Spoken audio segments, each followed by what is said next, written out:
네, 한 주를 시작하는 월요일입니다. 또 시장 대응 전략 꼼꼼하게 세워봐야겠죠. 김종현 연구위원과 함께 머니스터디 오현진 팀장 자리했습니다. 어서 오세요. 네, 안녕하세요. 네, 지난 금요일 시장부터 점검하고 정리해 보겠습니다. 일단 외국인의 매도가 상당수 줄었고요. 삼성전자, 제일모직 등의 급등으로 인해서 지수는 상승했습니다. 코스피가 한 30포인트 정도 올랐습니다. 어떤 식으로 판단하고 계시죠? 네, 일단 지난주 같은 경우에는 수급 이벤트 때문에 단기적으로 변동성이 굉장히 확대된 시장이었다. 이렇게 한마디로 정리해 드릴 수 있을 것 같은데요. 일단 삼성 SDS에 이어서 제일모직이 상장을 했습니다. 그래서 SDS와 마찬가지로 혹은 그것을 뛰어넘는 거래대금, 코스피 전체 거래대금 중에 제일모직의 하루 이틀 동안 20% 이상의 거래대금이 몰리면서 지수를 약간 왜곡시켰다라는 부분인데, 올해는 이제 지수 안착가 성공적인 이제 상장이 진행이 되었기 때문에 지수 왜곡 효과는 좀 없어지고 시장은 안정될 것이다 판단을 하고 있고요. 지난주에 시장을 흔들었던 이슈는 제일모직뿐만은 아니었습니다. FOMC 회의라든지 아니면은 일본의 조기 총선 등에 대한 영향이 좀 미치는 한 주였다라고 보시면 될 것 같은데, 아직까지는 달러나 엔화가 변동성은 커졌지만 일정한 방향성을 갖고 있지는 않거든요. 현 수준에서 환율만 안정되게 된다면 시장은 완만한 우상향을 보일 여건 정도는 갖추지 않을까 이렇게 판단을 하고 있고요. 두 번째로 체크해볼 부분은 역시 유가입니다. 그래서 지난주에 국제 유가가 WTI 약 5% 정도 급반등하는 모습이었는데 현 수준에서 유가가 바닥을 잡았다라고 보긴 좀 어렵겠죠. 여전히 하락 추세고 전저점을 다시 한번 이탈할 가능성도 있지만 어쨌든 현 수준에서 유가 하락 흐름이 멈춘다면 러시아 디폴트 우려도 감소할 것이고 국내 시장에 대한 투자 심리도 호전될 수 있겠다. 이렇게 판단을 하고 있고요. 다만 그렇다고 해도 외국인이 국내 시장에 적극적으로 들어올 여건은 아직까지는 아니다라고 생각을 하고 있습니다. 4분기에 대한 실적 부담감이라든지 아니면 해외 증시 대비해서 단기적으로는 국내 시장의 모멘텀이 없다라는 부분 생각해 봤을 때는 외국인의 매도가 안정되는 흐름 정도에서 그치지 않을까 이렇게 판단을 하고 있고요. 그렇다면 국내 수급은 역시 기관에 기댈 수밖에 없을 것 같습니다. 근데 특히 연기금이 최근에 강력하게 순매수를 해주는 모습들 나타나고 있죠. 그래서 앞으로도 연기금의 국내 시장 영향력은 계속해서 커질 것이다라고 생각을 하고 있어요. 국내 저금리가 고착화되고 또 고령화 추세가 진행이 되면서 연기금 스스로도 수익률을 적어도 1%포인트라도 높일 그런 여건이 좀 생기고 있다라고 판단을 하시면 좋을 것 같고, 다만 최근에 연기금의 매매 패턴에 약간 변화가 생기고 있는 게 과거처럼 가치주를 바이앤홀딩 전략으로 저점에서 계속해서 매수하고 홀딩해 나가는 게 아니라 모멘텀이라든지 성장주에 대한 투자, 약간 트레이딩 같은 관점도 보여주고 있습니다. 그래서 과거처럼 연기금이 1900 밑에서 무조건 받쳐줄 것이지 이렇게 기대하는 것은 조금 어렵지 않겠냐 이렇게 판단하고 있습니다. 네, 일단 유가나 환율 변동성 아직까지는 남아있기 때문에 체크해야 될 것 같고요. 연기금 수급에 대한 연말 기대감은 조금 낮춰보자 이야기 전해주셨네요.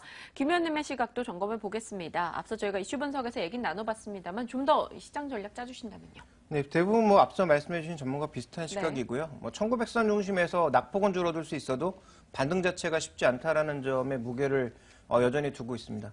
반등을 제한하는 요인이 국내 수급에서도 나타나고 있고 외국인들도 우리 주식을 그렇게 긍정적으로 사줄 것 같지는 않거든요. 네. 그래서 전체적인 관점을 계속 국내 증시 쪽에서 저평가되고 있다 이런 뉴스를 바라보시기보단 외국인들이 왜 우리 증시에 대해서 매력을 갖지 않는지에 대한 고민이 좀 더 필요하다고 보고 있습니다. 네, 알겠습니다.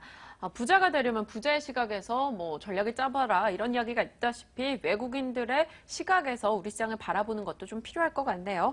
자, 배당 확대 기대감이 시장 전반적으로 지배하는 양상이었던 금요일이었습니다. 그 시작은 바로 삼성전자였죠. 전년 대비해서 30에서 50% 정도 이 배당의 증대를 검토 중이다라는 공시가 나왔어요. 삼성전자에 대한 시각은 어떻게 가져가시죠? 네.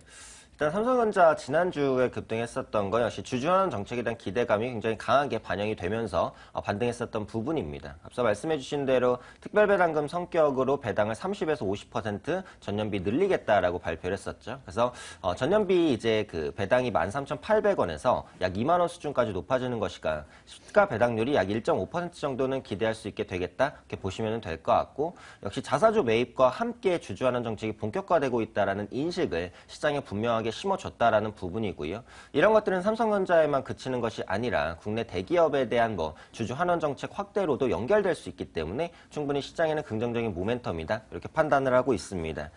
현재 삼성전자라는 관점, 그러니까 종목으로만 보자면 저는 나쁘지 않게 생각을 하고 있고요. 완만한 상승 정도는 보여줄 수 있을 것이다라고 판단을 하고 있는 것이 일단은 그동안 시장에서 우려했었던 그런 성장성에 대한 부분을 조금씩 채워나가고 있다라는 부분이죠. 헬스케어라든지 아니면 사물인터넷, 웨어러블 시장에 적극적으로 진출하고 해당 기업을 인수합병도 진행을 하면서 성장에 대한 모멘텀을 찾아 나가고 있고 IM 부분 같은 경우도 중저가로 라인업을 재편한 부분, 내년에 반도체 부분에서 실적이 분명히 나올 것이다라는 부분, 그리고 적어도 실적의 바닥은 어느 정도 이미 확인을 했다라는 부분들 전반적으로 생각을 해봤을 때는 조정 시에는 충분히 접근해 볼 수 있는 종목이다 이렇게 판단을 하고 있고요.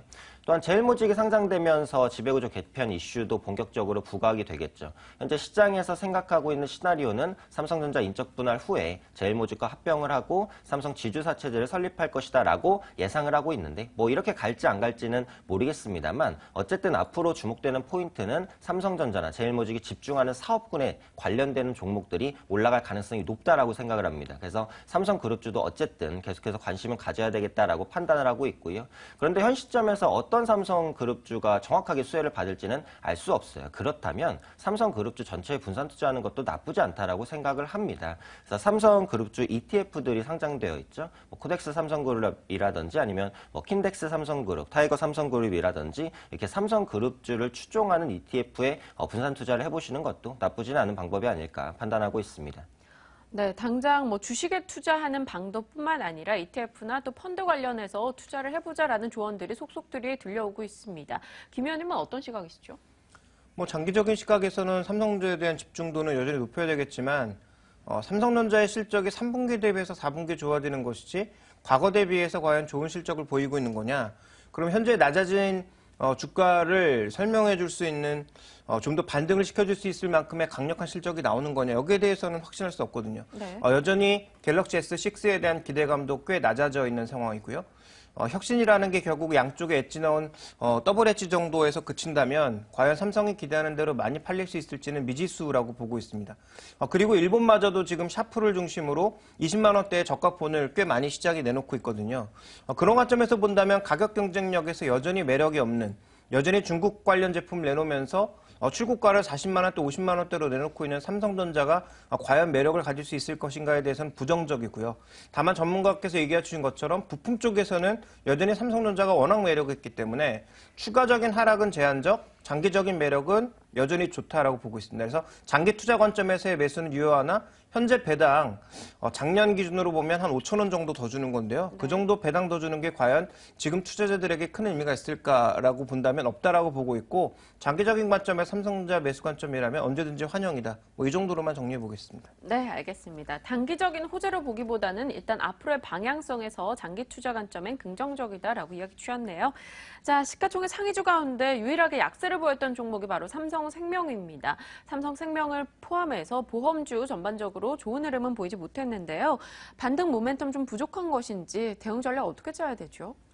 네, 보험주에 대해서는 제가 지난주에 이 시간에서 좀 보수적인 관점을 말씀을 드렸고 지금도 그 의견에는 변함이 없습니다. 네. 그래서 저금리라든지 아니면 위험 손해율이 아직까지는 안정화되고 있지 못하다라는 부분이 보험주의 전체적인 업황을 좀 누르고 있어요. 그래서 여전히 보수적인 관점으로 말씀을 드리고 싶고 그나마 연말에 기술적이라도 반등할 수 있겠다라고 생각하는 부분은 배당입니다. 그래서 올해 손해보험주 같은 경우 시가 배당률이 약 2.5% 정도, 생명보험주는 약 3% 정도, 지금 코스피 200기업들이 약 1.2% 정도의 시가 배당률을 보일 것으로 보이기 때문에 그에 비해서는 분명히 배당 매력은 있다. 하지만 이를 제외하고는 크게 매수를 할 만한 메리트는 부족하다라고 보고 있고요.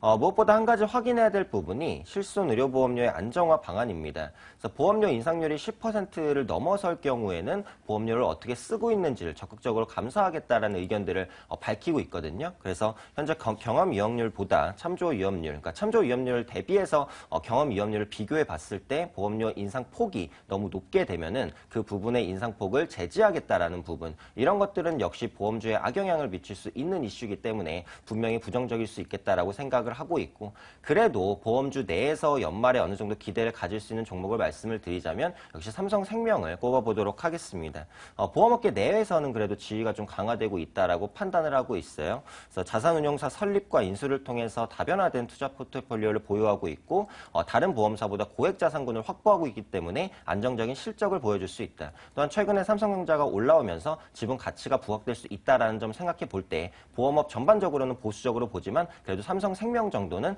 상대적으로 양호한 흐름 보이지 않을까 판단하고 있습니다. 네, 지난주에 이어서 이번 주까지도 보험주 자체에 대해서는 다소 보수적인 접근, 그 안에서 삼성생명에 대해서는 비교적 긍정적인 의견 전해주셨습니다. 연말 앞두고 있는 이번 주 시장입니다. 대응 전략, 마무리 전략과 종목까지 한번 공개해 주시죠.